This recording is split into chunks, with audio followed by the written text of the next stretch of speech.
এরপরে প্রশ্ন হলো, ওলিমা ছেলের পক্ষ খাওয়াবে নাকি মেয়ের পক্ষ খাওয়াবে? ওয়ালিমা বলা হয় বিবাহ পরবর্তী খাবার। বিবাহের পর খাবারের অনুষ্ঠান কয়টা হবে? একটা না দুইটা? কি বলেন আপনারা? বিবাহ উপলক্ষে শুধু খানা একটা অনুষ্ঠান হয়? ছেলে দেখতে গিয়ে একটা মেয়ের বাপের বাড়িতে 50-60 জন 70 জন বেহায়ার মতো যায় খায়া আসে। এরপরে আইসা আপনার অলিমার নাম দিয়া আপনার ছেলে একটু খাওয়ায় হালকা পাতলা, আর তার কয়েক গুণ বাড়াইয়া মেয়ের বাপের বাড়িতে আবার কি যাত্রী জানি বলে, বরযাত্রী। বরযাত্রী না। কেন বরযাত্রী বলেছি শুনেন। বরযাত্রী হবে তখন যদি আপনি এটা নিয়ে বার্গেনিং করে বেহায়ার মতো নেগোসিয়েশন করেন যে আমাদের পক্ষ থেকে 200 লোক যাবে, মেয়ের বাপ বলছে না 100, কয় না আছে তাহলে 150, মাঝখান দিয়ে থাকুক, দালাল কয়, দালাল থাকে না একটা ঘটক, এটা কয় না ঠিক আছে 150, তাহলে ঠিক আছে তাহলে 125 আমরা চুক্তি করলাম। এই যে একটা কথা, কত বড় নির্লজ্জের মতো কথা, চিন্তা করেন ভাই। শরীয়ত বিয়ে উপলক্ষে একটা খাবারের ব্যবস্থা রেখেছে, সেটা খাওয়াবে কে? ছেলে। ওই ছেলে 50, 100, 200 যায় খাওয়াক না খাওয়াক, তার পুরা গ্রামের মানুষ শুদ্ধ নিয়ে যায় শ্বশুরবাড়িতে খায়া আসে। ওই বেচারা মেয়েটাকে জন্ম দিয়ে লালন পালন করে এই তো বড় করে দিয়েছে, এই মেয়ের সকল সার্ভিস, এত বড় মেয়েটাকে তুলে বাড়িতে নিয়ে আসছেন, সারা জীবনের জন্য আপনার বাড়িতে সার্ভিস দিবে। আপনি তো শ্বশুর মশাইরে সালাম করতে করতে জীবন পার করবেন, উল্টা বেহায়ার মতো বেচারা মেয়েও দিছে, আবার খাওয়াবেও, আবার যৌতুকও দেয়। এটার নাম হলো ডাকাতি। এই জন্য বললাম এটা বরযাত্রী, এটা কখনো বরযাত্রী। আপনি আপনার বাপ চাচা 2-4 জন মুরব্বী যাইতে পারেন, বড় বিয়ে উপলক্ষে খাওয়াবে ছেলে।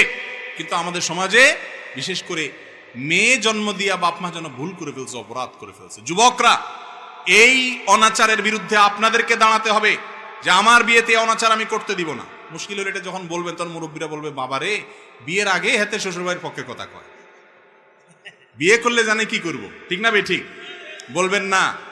আমি উল্টা পাল্টা অন্যায়ভাবে শ্বশুরবাড়ির পক্ষে টানবো না ইনশাল্লাহ। মা বাবার সাথে কারোর কোনো তুলনা নেই, মা বাবা মাথার উপরে। আমি আপনাদের কথার বাইরে চলবো না, কিন্তু যেই কথা আপনাদের মানতে গেলে জুলুম হবে আরেকটা মানুষের সেটা করা যাবে না। হ্যাঁ, কোনো মেয়ের বাপের অডেল আছে, সে নিজে খুশি মনে খাওয়াইতে চায়, বরং জোর করে আপনাদেরকে নিয়ে খাওয়াইতে চায়, সেটা আপনারা খাইলেন, অসুবিধা নেই। কথা বুঝাতে পারছি? কিন্তু এই কালচারটা দূর করতে হবে। কালচারটা যে আপনার না হয় সামর্থ্য আছে খাওয়াবেন, কিন্তু তখন সমাজে একজন গরিব বাবা, সে তো ধার করে কর্জ করে সুদের উপরে টাকা নিয়েও খাওয়াইতে হবে, ঠিক না? ঠিক। অতএব এই বদযাত্রীর এই কালচারটা আমাদের সমাজ থেকে ঝেঁটিয়ে বিদায় করতে হবে ইনশাআল্লাহ। করবেন তো যুবকরা ইনশাআল্লাহ? সমাজ পরিবর্তন আমাদেরকে করতে হবে। ইসলাম বলেছে তুমি বিয়ে করছো তুমি খাওয়াবা ভাই, তুমি আবার যাই আরেকজনতে চাঁদাবাজি করবে কেন? করে তো করে আবার টেবিল চেয়ার নিয়ে আপনার চাঁদাবাজি করে, আছে না নেই? এগুলো করবেন না, এগুলো খুব খারাপ জিনিস, খুব খারাপ জিনিস। খাওয়ানো তো খাওয়ানো, আবার আসার সময় জিনিসপত্র কত করে নিয়ে আসে। আমার মনে হয় এর চেয়ে বড় ডাকাতি বাংলাদেশে আর দ্বিতীয়টা নেই। পোলা একটা জন্ম দিয়ে কিছু একটা ঘটায় ফেলছেন। হ্যাঁ, এবার দেখতে গিয়া খাওন, এমনি গিয়া খাওন, হেমনি গিয়া খাওন, আবার শীত নাস্তা, আবার আপনার ওই যে শীতের কি বানি ফলের মৌসুমে ফল পাঠানো, হাজারো অনাচার, এগুলো সব চাঁদাবাজি, ডাকাতি। এর চাইতে ডাকাত ভালো। ডাকাতের অস্ত্র দেখে আপনি সাবধান থাকতে পারেন, আর এটা হলো ভদ্রবেশে ডাকাতি। এই ডাকাতি করবো আমরা? আল্লাহ আমাদেরকে বুঝার তৌফিক দান করুন। বিয়ে উপলক্ষে খানা কয়টা হবে? একটা। সেটা কে খাওয়াবে? ছেলে না মেয়ে পক্ষ? ছেলে পক্ষ খাবেন। মেয়ে পক্ষের বাড়িতে দর দস্তুর করে লোকজন নিয়ে, ভাই পুরো এলাকা মানুষ নিয়ে আপনি খাওয়াইলে কি লাভ হবে বলেন তো? কি লাভ হবে বলেন? সম্পর্ক হয়েছে দুইটা ফ্যামিলির মধ্যে, হাতে বুতে খাইলো, লাভ হইলো কি বলেন? মাঝখান দিয়ে ওই বেচারার টাকা নষ্ট হলো, আপনার কি লাভ হইলো?